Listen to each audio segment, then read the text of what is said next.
أجماعة بقيوا الستر على أرواحكم.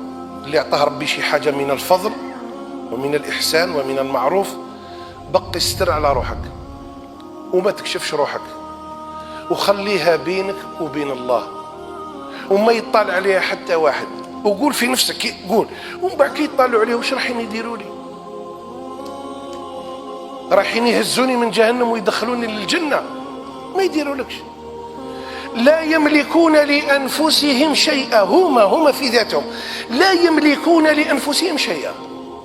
يا جماعة بقيوا الستر، يرحم والديكم، بقيوا الستر بينكم وبين الله.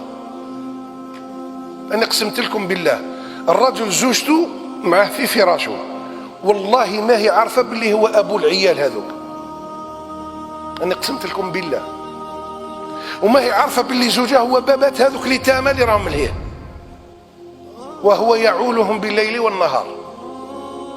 وكاين الناس نعرفهم كي يمدوا شيهم يقول له هاك بعثها لك واحد، هو يقول له هذا الظرف هذا او بعث لك واحد قال لك عاون به روحك. علاش؟ باش هذاك ما يقولش فلان عطاني، فلان جاب لي عند واحد، شكون هو؟ واحد مجهول بينه وبين ربه. سبحان الله. الإخلاص هذا والتوحيد هذا شيء عظيم جدا عند رب العالمين. اللهم اجعلنا من الموحدين الصادقين المخلصين. بالإخلاص ربي يصرف البلاء ويصرف السوء ويصرف الفواحش ويصرف الموبقات ويصرف الأحداث المؤلمة، يصرف ربي الزلازل والخسف والمسخ والعقوبات. لماذا؟ كذلك لنصرف عنه السوء والفحشاء إنه من عبادنا المخلصين.